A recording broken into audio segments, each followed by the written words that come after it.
যারা এখন বাংলাদেশে অবস্থান করতেছে, বিদেশে থাকে, ওদেরকে জিজ্ঞাসা যদি করেন নির্বাচন তো আসতেছে, আগে যাইবেন না পরে যাইবেন, বলে যে 17 বছর পরে নির্বাচন আসতেছে, এটা না দিয়া কি যাব? দীর্ঘদিন আমরা ভোট দিতে পারি নাই, একটা সুযোগ পাইছি, এখন এই ভোট না দিয়া কি যাব? তো ভোটটা একটা সুবর্ণ সুযোগ মনে করতেছে সরকার পরিবর্তনের, নাগরিক অধিকার আদায় করবে। এই জন্য আল্লাহ তাআলা এই রমজানের 2 মাস আগের থেকে দোয়া শিখাইছেন যে হে বান্দা বান্দি, তোমরা বেশি দোয়া করো, আল্লাহুম্মা বারিক লানা ফি রজব ওয়া শাবান। দীর্ঘ 11 মাস পর সেই সুযোগ আসতেছে, এটা না পাইয়া কি মারা যাব? আল্লাহুম্মা বারিক লানা ফি রজব ওয়া শাবান ওয়া বাল্লিগনা রমাদান। আল্লাহর কাছে এই দোয়া বেশি করো, আল্লাহ রজব শাবান মাসে আপনি আমাদের উপর বরকত নাজিল করুন এবং রমজানের রোজা না রাখাইয়া আমাদেরকে মওত দিয়েন না। এই সুবর্ণ সুযোগ কেউ যেন মিস না করে। 11 মাস মানুষ প্রতীক্ষায় থাকে কখন সেই মাস আসবে, যেই মাসের মধ্যে অতিরিক্ত 20 রাকাত সালাত আমরা জামাতের সাথে আদায় করি। সারা বৎসর কি আমরা করি না? সবচেয়ে আশ্চর্যের ব্যাপার হলো সেই 20 রাকাত সালাতের মধ্যে গোটা কোরআনুল কারীমের খতম করা হয়। সারা পৃথিবীতে লক্ষ লক্ষ কোরআনুল কারীমের খতম নামাজের মধ্যে হয়।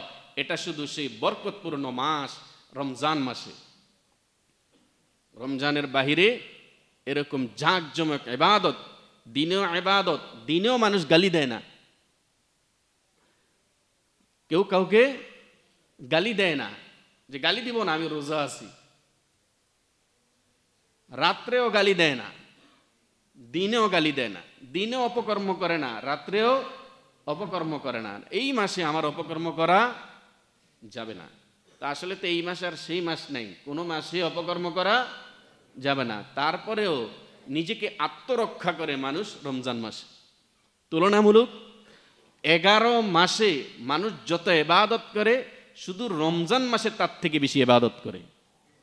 শুধু তুলনামূলক মানুষ 11 মাসে যত খেজুর খায়, শুধু রমজানে তার থেকে বেশি খেজুর খায়।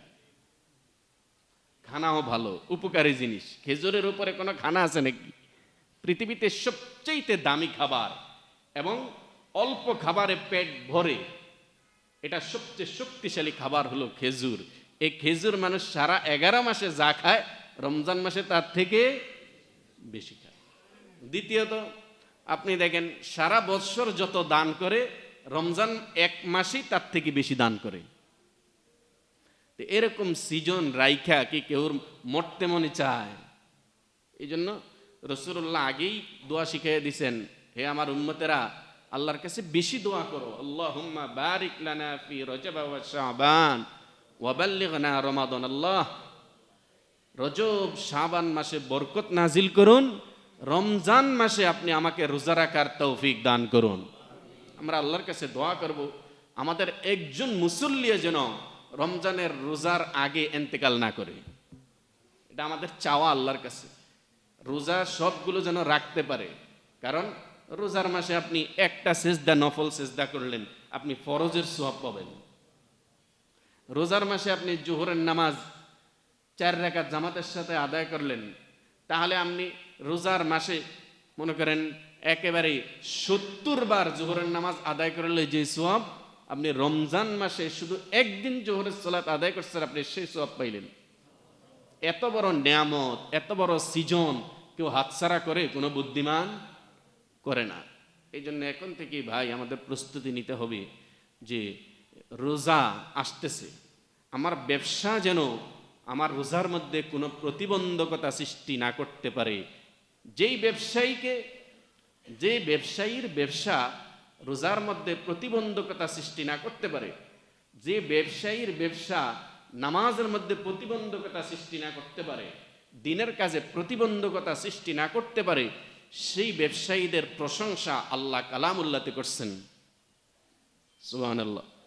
رجال لا تلهيهم تجارة ولا بيع عن ذكر الله وإقام الصلاة وإيتاء الزكاة رجال لا تلهيهم تجارة ولا بيع عن ذكر الله আল্লাহ তাআলা বলেন ওই সমস্ত মানুষের প্রশংসা আমার আল্লাহ করেন যাদের ব্যবসা বাণিজ্য তাদেরকে আল্লাহর দ্বীনের রাসূলুল্লাহর সুন্নাহর ব্যবসা বাণিজ্যের হালাল নিয়ম নামাজ রোজা হজ যাকাত এগুলোর মধ্যে কোনো রকমের প্রতিবন্ধকতা সৃষ্টি করতে না পারে এরকম ব্যবসায়ীদের প্রশংসা আল্লাহ কোরআনুল কারীমে করছেন।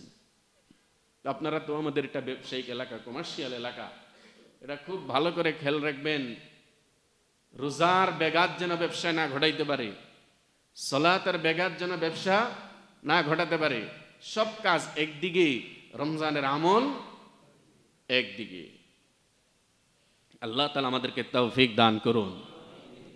রমজান মাসের সবচেয়ে বড় ইবাদত হলো রোজা রাখা ঈদের দিনের সবচেয়ে বড় ইবাদত হলো ঈদের নামাজ আদায় করা রমজান মাসের সবচেয়ে বড় ইবাদত হলো রোজা রাখা পুরা এক মাস রোজা রাখা এটা হলো রমজান মাসের সবচেয়ে বড় ইবাদত।